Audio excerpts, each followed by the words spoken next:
여러분 혹시 기도 노트 갖고 계신 분 계십니까? 요즘은 이 스마트폰 시대라서 폰에다가 또 다 모든 걸 저장하는 시대잖아요. 그럼 여러분 폰에 기도 제목 같은 거 다 적어놓고 저장하신 분 계십니까? 제가 예전에 한 목사님 목회 칼럼을 보았는데 사도 바울에 대해서 이렇게 써놓은 글을 보았어요. 사도 바울에게 있어서는 아마도 엄청난 분량의 엄청난 두께의 기도 노트가 있었을 것이다. 선교사로서 또 목회자로서 여러 곳을 두루 다니면서 수많은 사람들에게 복음을 전했을 테니까 당연히 그들을 위해 기도했을 것이기 때문이다. 이런 글이었습니다. 일리가 있는 글이었습니다. 실제로 바울은 기도의 사람이었잖아요, 여러분.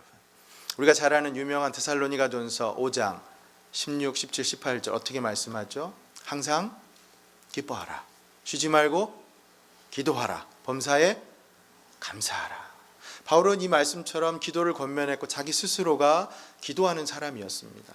바쁜 전도 여행 가운데도 빠짐없이 기도했고, 그래서 그 기도를 통해서 옥에 갇혔든 고문을 당했든 그 하나님께서 주시는 힘을 얻고 버텼던 복음 사역을 했던 사람이죠.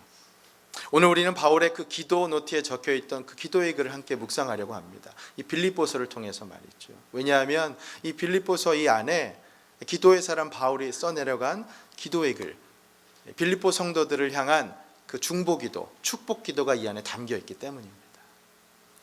여러분, 오늘 특별히 제가 여러분께 부탁드리고 싶은 것은요, 오늘 말씀 들으시면서 기도하시면서 오늘 말씀 들으시면 좋겠습니다. 여러분, 눈 감으셔도 상관없어요.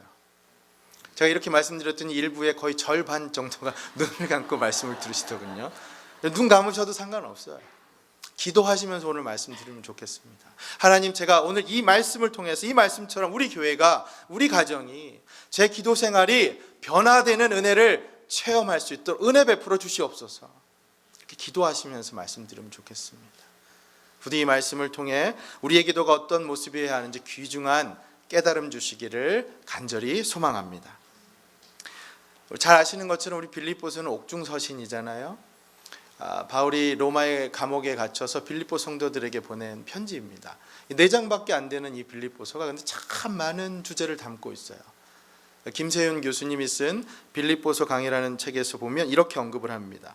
빌립보서는 사형될 위기에 처한 바울의 감동적인 신앙 고백, 그리고 그리스도를 닮아가는 삶, 교회의 하나됨과 평강에 대한 가르침을 담고 있다. 그러면서 빌립보서는 목자인 바울과 양떼인 빌립보인들 상호 간의 사랑의 관계가 잘 배어나오는 편지다라고 평가합니다. 오늘 본문 8절 말씀에 그렇게 바울과 빌립보 성도들 간의 사랑이 아주 잘 표현되어 있거든요. 여러분 8절 한번 볼까요? 같이 한번 확인해 보겠습니다. 함께 읽죠. 시작. 내가 예수 그리스도의 심장으로 너희 무리를 얼마나 사모하는지 하나님이 내 증인이시니라. 아멘. 여러분 보세요. 이 표현 너무 감동적이지 않습니까?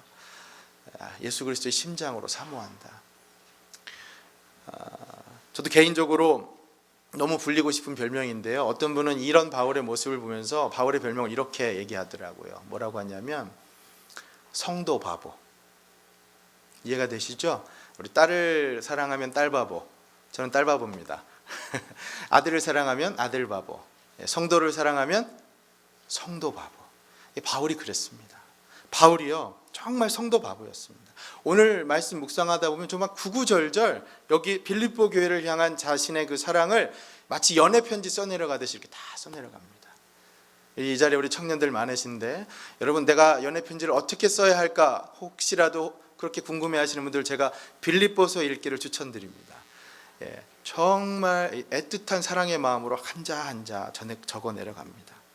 이처럼 빌립보서는 사랑하는 교회, 이 사랑하는 성도들을 향해 바울이 그 사랑을 아주 듬뿍 담은 기도 편지입니다. 자, 그럼 그 내용이 어떤 건지 하나하나 차근차근 살펴보겠습니다. 먼저 전체 구조를 말씀드리면 오늘 본문이 1절, 2절은 문안 인사고요.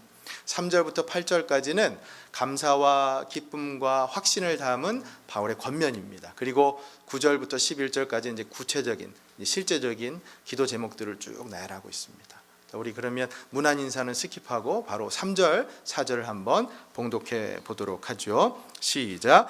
내가 너희를 생각할 때마다 나의 하나님께 감사하며 간구할 때마다 너희 무리를 위하여 기쁨으로 항상 간구함은. 아멘. 사랑하는 여러분, 저는 저와 여러분이 이렇게 생각할 때마다 감사하고 간구할 때마다 기뻐하는 사이가 될 수 있기를 간절히 축원합니다. 네. 왜 우리가 아까 인사할 때 이렇게 인사했는지 아시겠죠? 네, 바로 이 말씀 때문입니다. 여러분, 제가 아까 말씀드린 것처럼 오늘 말씀 들으시면서 기도하면서 말씀 들으시면 좋겠어요. 지금 이게 바울의 기도거든요. 여러분께서도 이런 기도를 지금 들으시면서 말씀을 들으시면 좋겠어요. 여러분, 바울의 표현 보세요. 정말 어떻게 이렇게 표현을 하죠? 생각할 때마다 감사한다. 여러분, 지금 마음 가운데 생각할 때마다 이 마음속에 감사가 샘솟는 분 계십니까? 떠오르는 분 계세요? 아니면 혹여나 정반대로 생각할 때마다 분노가 치밀는 분만 계십니까? 사실요, 이 빌립보서가 감사로 시작한다는 것은 다른 옥중 서신서와 별반 차이가 없어 비슷합니다. 에베소서, 골로새서에서도 그랬거든요. 에베소서 1장 16절 예를 들면 바울은 이렇게 말씀합니다. 너희를 인하여 감사하기를 마지 아니하고 내가 기도할 때에 너희를 말하노라. 아멘. 그런가 하면 골로새서 1장 3절 우리가 너희를 위하여 기도할 때마다 하나님 곧 우리 주 예수 그리스도의 아버지께 감사하노라. 아멘. 항상 감사로 시작해요. 빌립보서에서 여기 3절부터 8절까지 헬라어 원문으로 보면 이게 한 덩어리입니다. 한 문장이라는 얘기예요. 그 주동사 감사하다는 동사에 여러 수식어가 붙어서 연결되어 있는 그런 표현이에요. 그래서 헬라어로 감사하다라고 하는 것은 유카리스테오라고 합니다. 유카리스테오. 이 말 자체가 은혜라고 하는 말과 성찬이라고 하는 말과 어원이 같아요. 여러분, 은혜가 헬라어로 뭐죠? 카리스. 많이 들어보셨죠? 카리스. 그래서 감사하다, 유카리스테오와 어원이 같아요. 성찬은 성찬할 때 이 축사한다라고 하는 거 유카리스티아라고 합니다. 그래서 성찬할 때 축사하는 거. 이 세 개가 모두 같은 말이에요. 그러니까 무슨 말이냐면 감사는 하나님의 은혜에 카리스에 생각할 때마다, 그리고 성찬할 때 예수 그리스도의 그 구속의 은혜를 생각할 때마다 자연스럽게 흘러나올 수 있다라고 하는 것이죠. 언젠가 한번 제가 말씀드린 것 같아요. 우리 생각과 감사가 어원이 같다고 말씀드렸잖아요. 영어로 생각, think. 감사는 thank. think 하면 할수록 thank가 하나님의 은혜를 생각하면 할수록 감사가 넘칠 수밖에 없다라는 겁니다. 바울은 지금 그것을 오늘 본문에서 똑같이 말씀하고 있거든요. 자신이 왜 이렇게 감사하느냐? 복음 때문에, 복음의 역사를 통해서 하나님의 은혜를 체험한 것 때문에 감사한다. 너희들에게 감사한다. 이렇게 말씀합니다. 5절 말씀 한번 보세요. 5절 말씀 같이 한번 읽습니다. 시작. 너희가 첫날부터 이제까지 복음을 위한 일에 참여하고 있기 때문이라. 아멘. 7절 하반절 나의 매임과 복음을 변명함과 확정함에 너희가 다 나와 함께 은혜에 참여한 자가 됨이라. 아멘. 바울이 지금 고백하는 것처럼 여러분, 빌립보 성도들을 생각할 때마다 그들이 복음 때문에, 하나님 때문에 감사한다라고 지금 기도하는 거예요. 자, 그런데 이렇게 감사로 시작한 기도가 기쁨으로 이어지죠. 우리 4절 기억해 보세요. 뭐라고 합니까? 간구할 때마다 너희 무리를 위하여 기쁨으로 항상 간구하면. 아멘. 감사가 기쁨으로 이어집니다. 제가 요즘 여러분 잘 아시는 것처럼 감기가 너무 큰 문제잖아요. 근데 한번 한 성도님으로부터 카톡을 받았는데 이런 카톡이었어요. 뭐냐면은 우리가 사는 데서 즐겁게 사는 비결이 있다고 하시면서 그게 뭐냐면 감기를 몸에 달고 다니면 그게 기쁘게 사는, 즐겁게 사는 비결이래요. 그러면서 저보고 감사하세요 이런 글을 남겼어요. 그래서 이 무슨 말입니까? 물어봤더니 여기서 죄송합니다, 감기하세요라고 말을 하시더라고요. 그래서 이게 무슨 말입니까? 라고 제가 물어봤더니 감기라고 하는 말이 감사와 기뻐하는 마음, 그것을 줄여서 감기라고 하는 것이라고 말씀하시는 거예요. 그래서 물론 여러분 감기가 요즘 무섭잖아요. 조심하셔야겠지만 만약에 감기가 걸리셨다면 여러분 감기하세요. 감사하시면서 기뻐하시면서 그걸 이겨내시기를 바랍니다. 감사와 기쁨은 이렇게 연결되는 거예요, 여러분. 떨어지지 않습니다. 바울이 지금 그걸 말씀하고 있거든요. 그래서 여기 말씀 가운데 기쁨이라고 하는 것, 사실은 이 joy라고 하는 게 빌립보서의 별명입니다. 기쁨의 서신. 이 빌립보서에 이 기쁨이라는 말이 무려 16번이나 나옵니다. 명사와 동사 합쳐서. 그러니까 읽다 보면 기쁨이 계속 반복한다고 해도 과언이 아니죠. 근데 여러분 가만히 생각해 보면 참 놀랍지 않아요? 바울이 지금 이 빌립보서를 쓴 곳이 어디입니까? 옥이잖아요. 감옥. 근데 옥중에서, 물론 생각해 보면 옥중에서 할 수 있는 게 기도밖에 없으니까 당연히 그랬겠지라고 생각할 수 있지만, 그렇다고 치더라도 어떻게 기쁨으로 감사할 수가 있냐, 간구할 수가 있냔 말이에요. 우리가 여기에 주목을 해보려고 합니다. 7절 말씀 중요합니다. 우리 7절 말씀을 다시 한번 같이 읽습니다. 시작. 내가 너희 무리를 위하여 이와 같이 생각하는 것이 마땅하니 이는 너희가 내 마음에 있음이며 나의 매임과 복음을 변명함과 확정함에 너희가 다 나와 함께 은혜에 참여한 자가 됨이라. 아멘. 여러분 여기 중간 부분에 주목해 보세요. 너희가 내 마음에 있음이며. 오늘 설교 제목이죠. 바울은 지금 뭐라고 고백합니까? 빌립보 성도들이 항상 자기 마음에 있다고 고백하고 있는 겁니다. 마치 여러분 이 말씀 어떻게 되실지 모르지만 연인들끼리 하는 이 달콤한, 좀 느끼하게 들리실 수도 있어요. 그렇잖아요. 제가 처음에 이 유머를 듣고 저는 정말 배꼽 잡고 웃었는데 여러분 어떠실지 모르겠습니다. 만두가 김치를 보고 이런 고백을 했다고 했죠. 뭐라고요? 너 내 안에 있다. 아마 김치만두였던 것 같습니다. 여러분 왜 이렇게 유머 감각이 없으세요? 예? 예? 제가 이 너 내 안에 있다 이 말씀 들어보니까 이게 한때 한국에서 유행했던 드라마의 대사라고 하네요. 그렇죠? 너 내 안에 있다. 근데 여기 지금 7절 말씀이 딱 그 말씀이잖아요. 바울이 그거 얘기하고 있잖아요. 너희가 내 마음에 있음이며 너 내 안에 있다라고 지금 말씀하고 있지 않습니까? 마치 사랑하는 연인들 간에 이 닭살 돋는 듯한 그 느끼한 멘트로 들릴 수도 있어요. 여러분 잘 들으십시오. 하지만 이 말, 바울이 옥중에서 기뻐할 수 있었던 이유, 그 기쁨의 원천이 바로 이겁니다. 항상 자신의 마음속에 품고 기도했던 그 빌립보 성도들이 이제 그들도 복음을 받고 복음을 위해 사는 것을 듣고 알았기 때문에 그것이 기쁘고 감사하다고 바울은 지금 말씀하고 있다는 것입니다.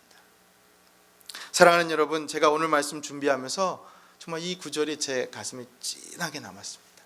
너희가 내 마음에 있음이며. 여러분 저는요 정말 여러분과 제가 이런 사이가 될 수 있으면 정말 좋겠습니다. 이런 고백할 수 있으면 정말 좋겠습니다. 너희가 내 마음에 있음이며. 여러분 고백하면 제가 오늘 이 말씀 준비하면서 하나님 앞에 간절히 기도했습니다. 하나님, 저도 바울처럼 우리 성도님들 제 마음에 품고 항상 기도하는 목사가 되게 해 주시옵소서. 사랑하는 여러분, 성경은 말씀하잖아요. 사랑하는 자여, 내 영혼이 잘됨 같이 내가 범사에 잘되고 강건하기를 내가 간구하노라. 아멘. 여러분 이 말씀처럼요, 부디 저는 우리 임마누엘 교회가 다른 사람이 잘 되는 것을 위해서, 저들의 범사가 잘 되는 것뿐만 아니라 그들의 영혼이 잘 되는 것을 위해서 서로 마음을 품고 그렇게 기도하는 사이가 될 수 있기를 주님의 이름으로 축원합니다. 자, 감사로 시작한 이 바울의 간구가 기쁨의 간구로 이어졌고, 그리고 이제 확신의 간구로 이어집니다. 6절 말씀을 한번 보세요. 같이 읽습니다. 시작. 너희 안에서 착한 일을 시작하신 이가 그리스도 예수의 날까지 이루실 줄을 우리는 확신하노라. 아멘. 여러분 여기 착한 일이 무엇을 의미할까요? 착한 일. 이건 흔히 얘기하는 선행이 아닙니다. 여기 착한 일은 하나님께서 주도하고 계획하신 착한 일, 다시 말하면 구속, 구원의 역사입니다. 그러니까 바울은 지금 구원의 모든 일을 끝까지 이루실 그 하나님께 감사하고 기뻐한다고 말씀하고 있는 거예요. 그 일을 이루실 하나님을 확신한다고 말씀하고 있는 겁니다. 여러분 여기 6절 말씀 가운데요, 흔히 말하는 우리 구원의 세 시제가 나오죠. 과거, 현재, 미래. 처음 시작하셨던 하나님, 그리고 이루실 예수님, 그리고 지금 이뤄가시는 성령, 이 세 시제가 다 나오지 않습니까? 사랑하는 여러분, 우리를 위한 구원의 이 모든 일을, 이 선한 일을 끝까지 이루실 하나님, 여러분 믿으십니까? 여러분 확신하십니까? 예. 근데 가끔 살다 보면 우리가 그 구원의 확신이 흔들릴 때가 있어요. 내가 정말 구원받았나? 흔들릴 때가 있다라는 거죠. 여러분 만약 이런 경우 한번 생각해 보세요. 여러분께서 만약에 심장이 안 좋아서 심장박동이 항상 제대로 되지 않고 불규칙적이라서 걸을 때마다 너무 숨차. 그래서 옆에서 누가 항상 부축을 해줘야 되고 계단을 오르내릴 수가 없고 항상 엘리베이터를 사용해야만 한다라고 하는 그런 입장이시라면, 만약에 여러분들 입장이시라면 심장을 어떻게든 이식해서 새로운 건강한 몸으로 살고 싶으실 거 아니에요. 제가 한 성도님 얘기를 들으니까 실제로 그런 분이 계셨어요. 그래서 심장 이식 수술을 해서 건강한 몸으로 그렇게 바뀌셨어요. 자, 그런데 이분이 이식 수술을 한 후에, 수술 후에 건강한 심장을 갖게 됐으니까 곧바로 막바로 뛸 수가 있었을까요? 여러분 어떠셨을 것 같아요? 아니죠. 물론 그러면 좋겠죠. 그렇지만 여러분, 적응하는 데는 우리가 훈련이 필요한 거 아니겠습니까? 새 심장을 갖고서 건강하게 사는 훈련 말이죠. 그렇잖아요. 만약에 그런데 참 습관이 무서운 게요, 여러분 옛날 습관 그대로 계단을 오르락내리락 하지 못하고 엘리베이터로 자연스럽게 발걸음이 옮겨진다고 했을 때, 여러분 그 순간에 여러분 심장 수술이 무슨 의미가 있어요? 나는 이미 건강하게 되었는데 여전히 옛날 방식을 그대로 고집한다면 말입니다. 그러니 여러분, 심장 수술 받은 그때 그 상황에 필요한 것이 무엇입니까? 내가 건강한 몸을 갖게 되었으니까 내가 조금씩 이제는 걸을 수 있구나, 그렇게 적응해서 살아갈 수 있다라고 하는 확신, 엘리베이터가 아니라 내가 계단을 이용할 수 있겠구나라고 하는 확신, 그것부터 시작해야 되는 거 아니겠습니까? 그분이 그 말씀을 하시더라고요. 근데 여러분 생각해 보면 이게 바로 우리의 구원의 여정과 똑같습니다. 여러분들께서는 이미 예수 그리스도를 믿으셔서 새롭게 되셨습니다. 거듭나셨습니다. 여러분 믿으십니까? 그런데요, 여전히 옛날 심장 가진 것처럼 건강하지 않은 옛날 모습처럼 그렇게 살아가시려고 하면 안 된다라고 하는 것이죠. 새로워졌다는 확신을 갖고 날마다 살아가셔야 한다라는 것입니다. 고린도후서 5장 17절 이렇게 말씀하지 않습니까? 그런즉 누구든지 그리스도 안에 있으면 새로운 피조물이라. 여러분 이 말씀, 우리 안에 주시는 확신의 말씀입니다. 이 말씀 기억하고 살아가시면 좋겠어요. 바울이 지금 이것을 말씀하는 겁니다. 우리 구원의 여정, 그것을 하루하루 살아가는 데 있어서 무엇을 갖고 살아가느냐, 처음부터 끝까지 그 일을 이루실 하나님을 향해 우리가 무엇을 갖고 살아가야 하겠습니까? 여러분, 확신이죠. 그분께서 모든 것을 하신다는 확신을 갖고 살아가시기를 주님의 이름으로 축원합니다. 주님 다시 오실 때까지 그 확신 가지고 날마다 감사와 기쁨으로 살아가시기를, 확신을 갖고 살아가시기를 주님의 이름으로 축원합니다. 아멘. 자, 이제 마지막으로요, 바울이 그렇게 감사와 기쁨과 확신으로 기도했던 그 기도 제목들 하나하나를 살펴보려고 하는데, 시간이 짧아서 잠시나마 이 두 가지로 한번 나눠서 살펴보려고 합니다. 첫 번째는 9절부터 11절 말씀을 두 가지로 나누어서 보려고 하는데요, 첫째는 바울은 빌립보 교회 성도들의 그 사랑이 더 풍성해지기를 기도했습니다. 한번 따라해 주시겠어요, 여러분? 사랑이 풍성하기를 기도합시다. 9절 한번 보세요. 9절과 10절 상반절까지 제가 읽습니다.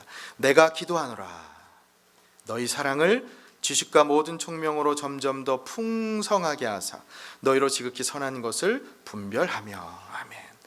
여러분 여기 바울의 기도 제목이 뭐라고요? 핵심 키워드 하나로 얘기하면 사랑입니다. 사랑. 여러분 이건 놀라울 것이 없죠. 예수님 항상 사랑을 강조하셨잖아요. 근데 여러분 사랑의 특징 가운데 놀라운 게 뭔지 아세요?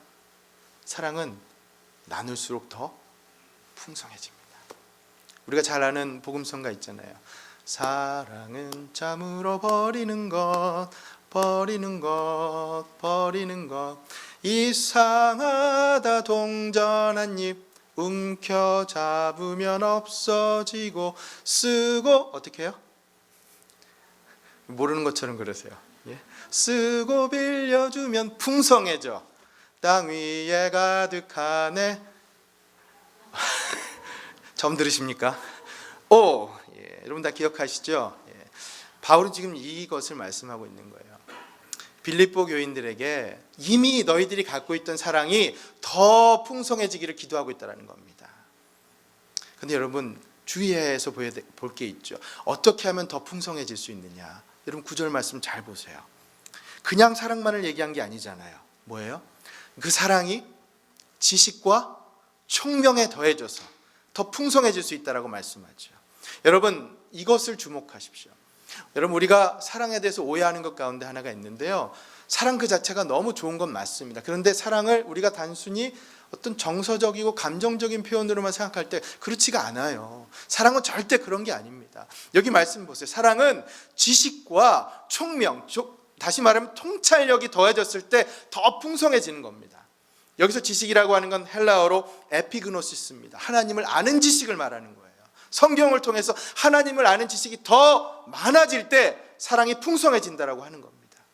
마찬가지로 총명은 현상을 이해하는 통찰력을 의미합니다. 헬라어로 아이스테시스라고 합니다. 현상을 아는, 바로 이해하는 통찰력. 그것을 갖고 있을 때 사랑이 더 풍성해진다라고 하는 것이죠. 단적인 예로요. 우리 자녀를 키워보신 우리 부모님들 아시겠지만 자녀를 향한 우리 부모님 사랑, 그 사랑이 너무 좋은 것이지만 간혹 맹목적인 사랑을 우리가 좀 문제 삼을 때가 있잖아요. 무조건 오냐 제대로 된 걸 제대로 가르쳐주지도 않고 지혜 있게 분별력 있게 그렇게 사랑하는 것이 아니라 무조건 오냐 다 괜찮아 이렇게 얘기하는 사랑이 우리가 분명히 잘못됐다는 걸 알잖아요. 여러분 헬리콥터 페어런트라는 말 들어보셨습니까? 처음 들어보세요? 아시는 분도 계실 것 같은데 헬리콥터 부모라고 하는 것은요, 이 헬리콥터처럼 자식 주위를 빙빙 맴돌면서 항상 필요한 것들을 간섭하면서 과잉보호하는 부모를 얘기합니다. 사회학 용어예요. 2001년 이 웬디 머글이라고 하는 분께서 쓴 책 때문에 알려진 말인데 가장 대표적인 레퍼토리가 어떤 거냐면 여러분 어린 자녀들 학교에서 여러분 청년들도 어린 시절 생각해 보면 학교에서 시험 성적이나 숙제 성적이 잘 안 나오면 부모님들이 어떻게 하십니까? 바로 선생님에게 전화를 거셔서 우리 왜 성적이 이렇죠? 하고 이렇게 얘기하는 거. 이게 바로 과잉보호, 헬리콥터 페어런트 대표적인 현상이라고 하는 것이죠. 그런가 하면 제가 최근에 신문을 보니까 다 큰 성인도 똑같이 이렇게 과잉보호하는 경우가 있다고 하더라고요. 한국의 남자들이 다 군대를 가잖아요, 여러분. 근데 군대를 간 아들을 둔 부모님께서 어떻게 하냐면 어떻게 알았는지 그 아들의 그 간부, 상사의 연락처를 알아가지고 카톡이나 텍스트를 한답니다. 매일매일. 오늘 우리 아들 뭐 먹습니까? 메뉴를 물어보고 사진 찍어 보내달라고 하고 실제로 그런 뉴스를 제가 봤어요. 이 헬리콥터 페어런트 대표적인 현상이죠. 그러니까 자식을 향한 맹목적인 사랑만 있을 뿐이지 어떻게 그 아들이 분별력 있게 지혜롭게 지식을 갖고 커야 한다라는 생각이 없는 것이죠. 오늘 바울이 말씀하는 게 뭡니까? 사랑이 그 사랑 자체가 너무나 좋은 것이지만 지식과 총명과 분별력이 더해져야만 더 풍성한 사랑이 될 수가 있다라고 하는 것이죠. 사랑하는 여러분, 기도하면서 들어주십시오. 저는 우리 임마누엘 교회에서 여러분들 가정에서 그렇게 사랑이 지혜와 지식과 총명으로 더 풍성해질 수 있기를 간절히 기도드립니다. 무엇이 선한 것인지 아닌지를 분별해내는 그 영적인 안목을 갖추실 수 있기를 여러분 자녀를 위해 기도하실 때, 여러분 가족을 위해 기도하실 때 그런 은혜가 있으시기를 주님의 이름으로 축복합니다. 바울이 이것을 기도했어요. 자, 두 번째, 바울의 기도는 어떤 내용이었냐면 바울은 빌립보 성도들의 온전한 성화를 위해서 기도했습니다. 이번에도 한번 따라해 주시겠어요?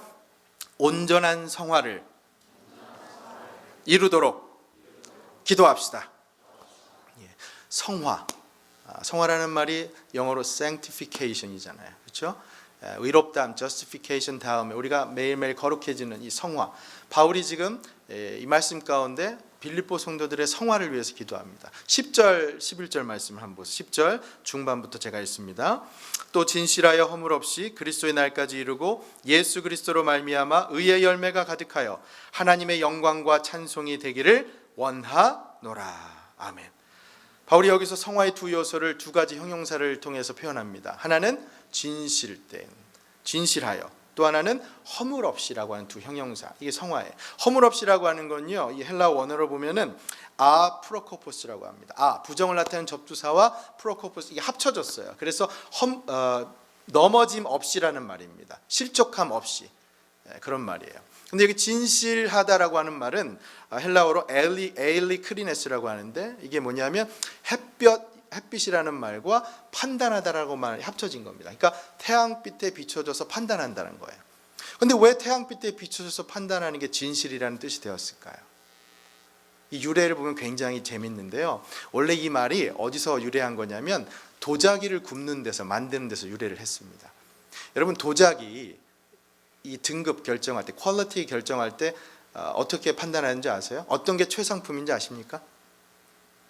흠이 없는 거, 그게 최고입니다.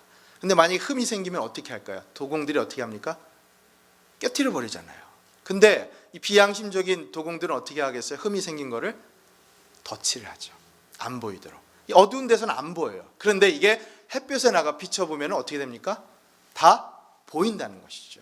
햇볕으로 비춰서 판단한다. 그래서 이게 진실이라고 하는 말이 유래된 겁니다. 이해가 되시죠? 그래서 여러분, 이 말 속에 아주 귀중한 교훈이 담겨져 있잖아요. 무엇이냐? 우리가 하나님의 빛으로 비춰보면, 하나님의 이 말씀의 빛으로 비춰보면 우리 삶 가운데, 우리 안에서 감춰질 게 하나도 없습니다. 그러니 여러분, 진실되게 사셔야죠. 허물 없이 사셔야죠. 그래야만 의의 열매, 성화를 이룰 수가 있다라고 하는 겁니다. 여러분, 따지고 보면 우리가 하나님 앞에서 드러나지 않을 게 있겠어요? 다 드러나잖아요. 하나님 모르시는 게 없잖아요. 근데 우리는 애써서 감추려고 하죠. 그럴 필요가 없는 겁니다. 오히려 진실되게 허물 없이 하나님 앞에 나아갈 수 있도록 살아야죠. 근데 참으로 감사한 게, 우리 하나님 은혜가 우리의 그 있는 모습 그대로 하나님 받아주시고 다 덮어주시잖아요. 감춰주시잖아요. 여러분, 따지고 보면 십자가도 덮어주신 거 아닙니까? 허물 많고 죄 많은 우리의 모습, 예수 그리스도의 보혈로 덮어주셔서 우리를 의롭게 보이게끔 해주시잖아요. 그러니 여러분, 하나님의 은혜에 감사하신다면, 예수 그리스도의 보혈의 공로에 감사하신다면, 이제 늘 하나님 앞에서 진실되게 허물 없이 그렇게 예수 그리스도의 날까지, 주님 다시 오실 때까지 구원을 이루시는 여러분과 제가 될 수 있기를 주님의 이름으로 축원합니다. 바울의 기도를 여러분 한번 요약해보죠. 종합해보죠. 지금까지 바울의 기도를 잘 살펴보면 여러분, 어떤 기도를 했습니까? 그 특징이 하나 발견되잖아요. 바울이 이 감사와 기쁨과 확신으로 했던 기도가 지금 두 가지였다고 말씀드렸잖아요. 하나는 사랑이 점점 더 풍성해지는 것, 또 다른 하나는 성화와 구원에 관한 것. 여러분, 바울의 간구는 영적인 간구였습니다. 빌립보 성도들의 영적인 성숙과 그 성장에 관한, 영적인 생명과 직결되는 간구를 했다는 것이죠. 여러분, 제가 이 말씀을 묵상하면서 저에게 참 큰 도전이 되더라고요. 제가 성도님들을 위해 기도할 때, 이 바울은 보세요, 그들의 생업과 건강을 위해서 기도하지 않았습니다. 그들이 학업이 잘 되길 위해 기도하지 않았어요. 교회가 부흥하고 예배당이 신축되고 그런 거 기도하지 않았습니다. 그들의 영적인 생명을 위해서 바울은 기도했습니다. 물론 그게 옳지 않다라는 것, 우리의 생업을 위한 기도가 옳지 않다라는 건 절대 아닙니다. 예수님께서 주기도문에 말씀하시잖아요. 우리 일용할 양식을 위해 기도하는 것 맞는 것이죠. 하지만 여러분, 무엇이 더 중요한 기도인가? 오늘 바울의 기도를 통해서 우리가 그것을 좀 배웠으면 좋겠습니다. 사랑하는 여러분, 영적인 성장과 성숙, 영적인 생명을 위해서 우리 서로 그렇게 기도하는 사이가 되었으면 좋겠습니다. 여러분과 저, 우리 임마누엘 교회도 서로를 위해서 그 사랑이 하나님을 아는 지식과 총명으로 더 풍성해지고 지극히 선한 것을 분별해내면서 진실하고 허물 없이 예수 그리스도의 날까지 그리스도로 말미암아 의의 열매를 맺어가면서 그렇게 하나님의 영광과 찬송이 될 수 있기를, 서로 기도해주는 아름다운 공동체가 될 수 있기를 주님의 이름으로 축원합니다. 우리가 그런 공동체가 되었으면 좋겠어요. 말씀을 정리하겠습니다. 오늘 면죄부를 드렸더니 눈을 감고 기도하시면서 말씀 듣는 분이 다른 때보다 좀 더 많으셨던 것 같아요. 여러분, 요즘 여러분의 기쁨이 무엇입니까? 여러분 살아가는 데서 기쁨이 무엇이에요? 혹시나 나 잘 되는 것만, 그 기쁨만 추구하면서 사시진 않으셨어요? 그렇다면 오늘부터 여러분 기도의 지경을 넓히시기 바랍니다. 나만을 위한 기도가 아니라 주위를 둘러보시면서 우리 공동체를 위한 기도, 사랑하는 형제자매를 위한 기도, 열방을 향한 기도, 그렇게 기도해 주셨으면 좋겠어요. 조금은 과격하지만 책 제목이요, 열정은 쓰레기다 라고 하는 책이 있어요. 좀 진짜 파격적이죠. 충격적인 제목이라 제가 호기심이 나서 좀 읽어보려고 하는데, 유명 만화가인 스콧 애덤스라고 하는 분이 쓴 자기계발서인데, 열정은 쓰레기다라고, 이 제목만큼 열정보다 더 중요한 게 있다라고 하는 걸 암시하는 그런 책이잖아요. 근데 여러분, 제가 생각해 보니까, 근데 열정만 갖고서는 자칫 잘못하면 잘못된 방향으로, 그렇게 헛된 것으로 될 수도 있겠다고 하는 것이 저는 보여지더라고요. 어떤 경우에 그러냐? 여러분, 그 열정이 나만을 위한 열정, 다른 사람 전혀 신경 쓰지 않고 나만 신경 쓰는 이기적인 열정이 될 때, 그 열정은 위험한 열정이 될 수 있습니다. 여러분, 그 열정, 여러분이 갖고 계신 열정을 이제 다른 사람을 위한 열정으로 확장해서 그렇게 살아가시면 좋겠어요. 사랑하는 여러분, 성경은 말씀합니다. 서로 돌아보아 사랑과 선행을 격려하며. 히브리서 10장 24절 말씀입니다. 여러분, 저는 우리의 영원한 중보자 되신 우리 예수님, 우리가 그것을 닮아가려 한다면, 조금이라도 우리가 닮아가려 한다면, 우리의 중보자가 되셨던 예수님이 하셨던 것처럼, 오늘 바울이 우리에게 권면하는 것처럼, 여러분, 나 자신만을 돌보고 보살피려고 가꾸려고 하지 말고 주위를 보시면서 이제 서로를 위해서 돌보고 사랑으로 기도하는 그런 공동체가 될 수 있기를 간절히 바랍니다. 제가 마지막으로 이 예화를 여러분과 나누면서 오늘 말씀 맺겠습니다. 제가 이전 교회에서 사역하면서 있었던 일인데요. 이제 암 투병하시는 오랫동안 그렇게 힘겹게 믿음의 친구를 위해서 이 동년배의 같은 나이 또래의 이 선교회 분들, 친구분들이 정말 함께 중보하면서 그렇게 사랑으로 돌보시던 그런 때가 있었어요. 근데 이분이 너무 수년 동안 암투병을 하다 보니까 정말 신앙 하나로 견디는데, 주위의 친구분들이 그 친구를 위해서 함께 기도해주고 시간을 내서 일부러 신방도 하고, 그리고 그 가족들도 살펴주고 그렇게 사랑으로 돌봤어요. 그런데 장기간의 투병 생활이다 보니까 성도님들도 다 자기 삶에 바쁘시잖아요. 그래서 한 집사님께서 자기 삶에 바빠서 제대로 돌보지 못한 그 마음을 갖고서 이 아픈 성도님을 향해 자책감에 이런 말씀 하시더라고요. 미안해, 내가 제대로 돌봐주지 못해서. 저는 처음에 그 말을 들어서 제대로 찾아가지도 못하고 가족들도 못 챙겨줬나 보다 이렇게 생각을 했어요. 근데 이분의 말씀이 제가 생각했던 것보다 좀 다르게 말씀을 하시더라고요. 이렇게 말씀하세요. 미안해, 내가 제대로 챙겨주지 못해서. 널 위해서 기도한다고 약속했는데 그 약속 지키지 못했어. 정말 미안해. 제가 그 말을 듣는데 참 많은 생각을 하면서 제 자신부터 회개가 됐습니다. 사랑하는 여러분, 우리가 헤어지면서 자주 하는 말로 기도할게 라고 얘기하는데요, 정말 우리가 얼마나 다른 사람을 위해서 기도하며 삽니까? 1시간? 2시간? 사랑하는 여러분, 여러분께서 정말로 사랑하시는 분이 있으시다면 저는 여러분들께서 그 사람을 위해서 다른 무엇보다도 가슴 절절한, 가슴 뜨거운 기도의 선물해 주실 수 있기를 주님의 이름으로 축원합니다. 기도가 필요합니다. 너희가 내 마음에 있음이며. 여러분, 사실 이 말씀은 예수님께서 하신 말씀이거든요. 요한복음 15장 7절 예수님께서 이렇게 말씀하세요.